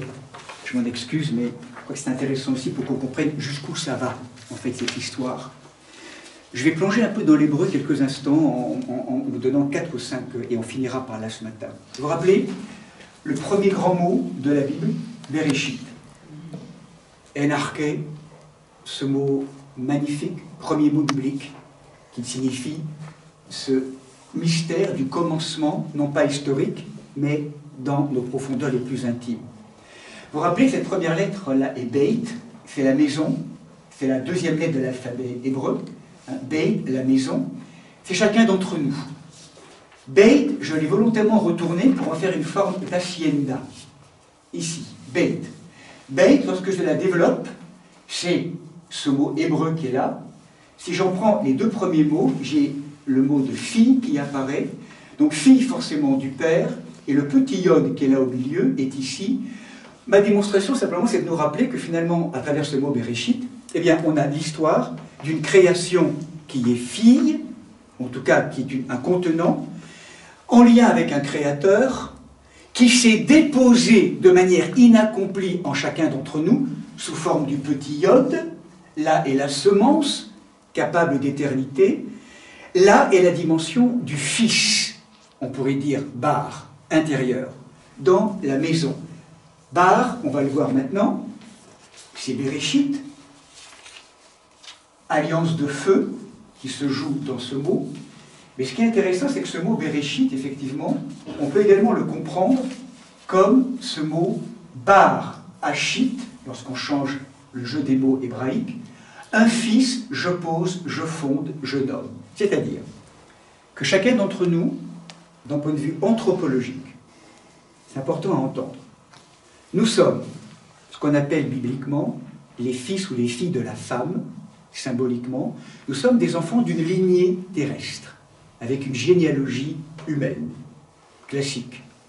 Mais nous avons aussi une autre généalogie dont il faut prendre soin, et déposer en nous, en chacun d'entre nous, qu'on soit homme ou femme, comme une image. Nous sommes créés à l'image de Dieu. Cette image, c'est une semence. C'est une toute potentialité. C'est ce que nous sommes invités à devenir véritablement. L'avènement du « je suis ». Ce fils, cette fille intérieure, profondément inscrit en nous, dans la maison que nous sommes.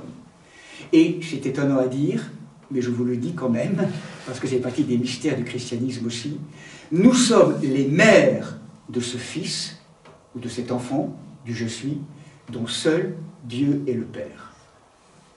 Est-ce que je suis clair là-dedans?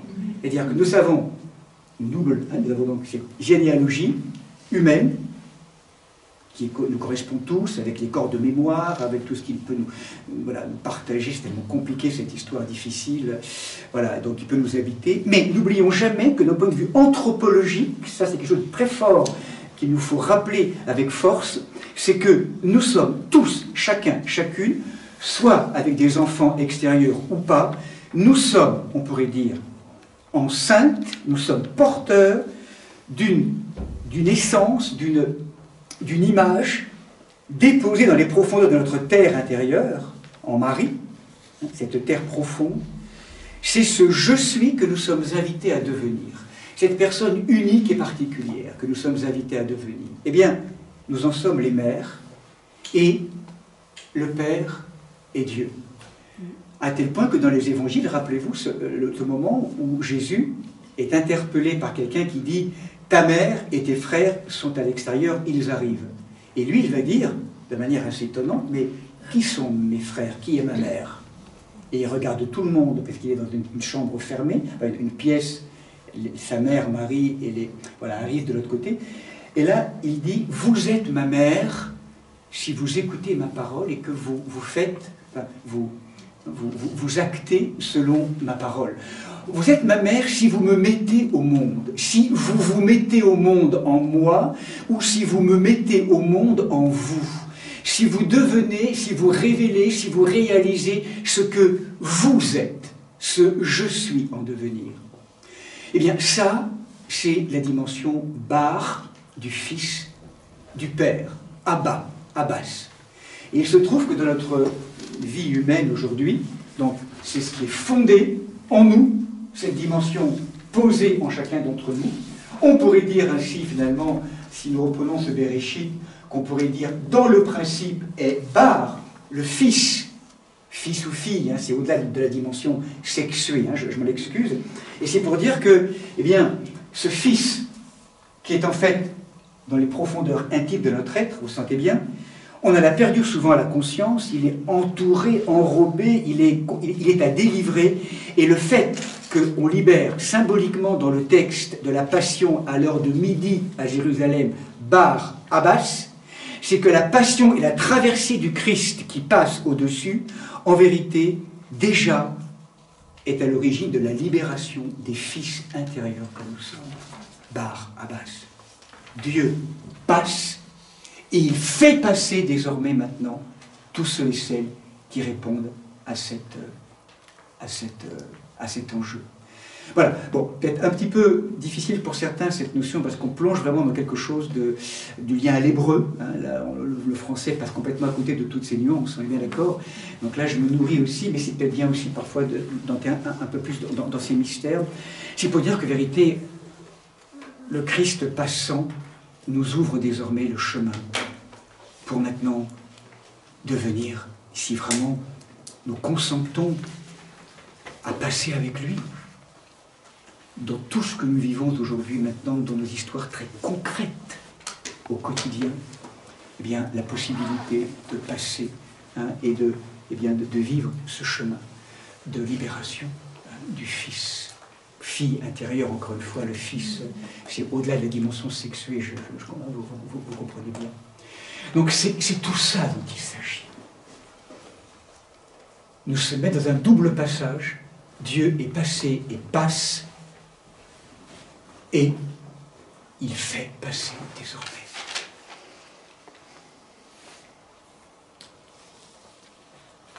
Bon, je conçois que ce soit un peu plus difficile, mais c'est pour vous signifier combien, en partant de l'hébreu, cette libération de Barabbas est extrêmement symbolique aussi, très forte. C'est la libération de chacun d'entre nous. Bar, Abbas. Si nous l'entendons, c'est vraiment... En fait, nous sommes déjà libres quelque part à l'intérieur. Nous sommes déjà libérés. Sauf que nous n'y croyons pas, ou que nous sommes tellement arrêtés, nous sommes tellement encore conditionnés ou identifiés à l'illusion, au rêve. Je ne sais pas comment dire. Nous rêvons dans cette réalité profonde. Juste, nous devons assumer le temps. Assumer le temps, bien sûr. Mais en même temps, se rappeler que c'est déjà là, et effectivement, que c'est dans la grâce de l'Esprit Saint, que c'est tout le sens du dévoilement, de permettre aussi de prendre conscience de cela, mais qu'effectivement, maintenant, c'est de pouvoir laisser le... N'éveillez pas l'amour avant qu'il ne le veuille. Cette parole du Cantique des Cantiques, c'est tout un chemin, tout un travail. Donc je propose peut-être de poser de conclure quelques instants par un petit temps de silence.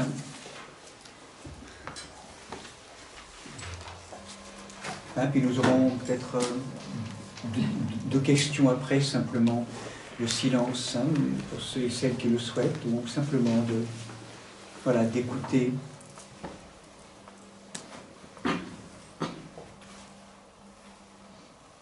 En nous, ce que ces textes viennent réveiller, viennent éveiller. Le passeur de Gethsémani et du Golgotha.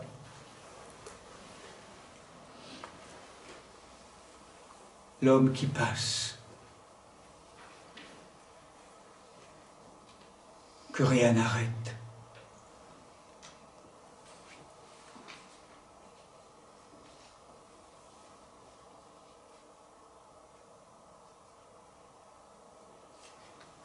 Ma vie, on ne me la prend pas, c'est moi qui la donne.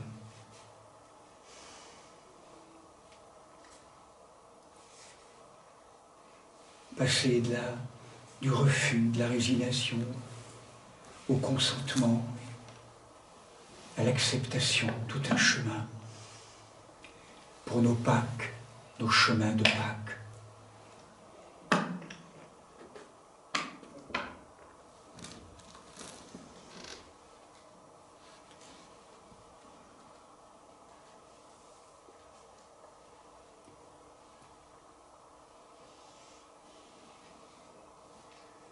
Dieu passe et il est passé. Il n'arrête pas de passer pour nous rendre passants à notre tour.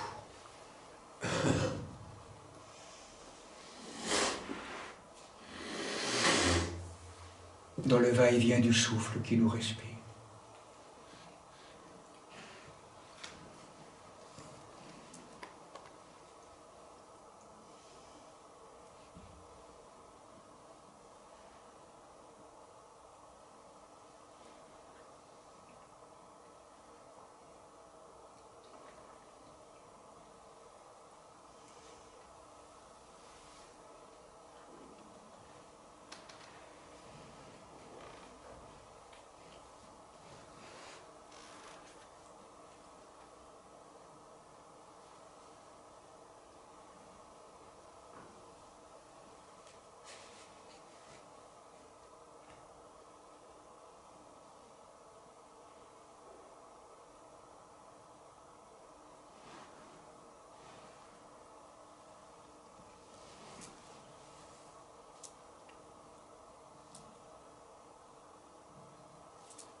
Gloire à toi.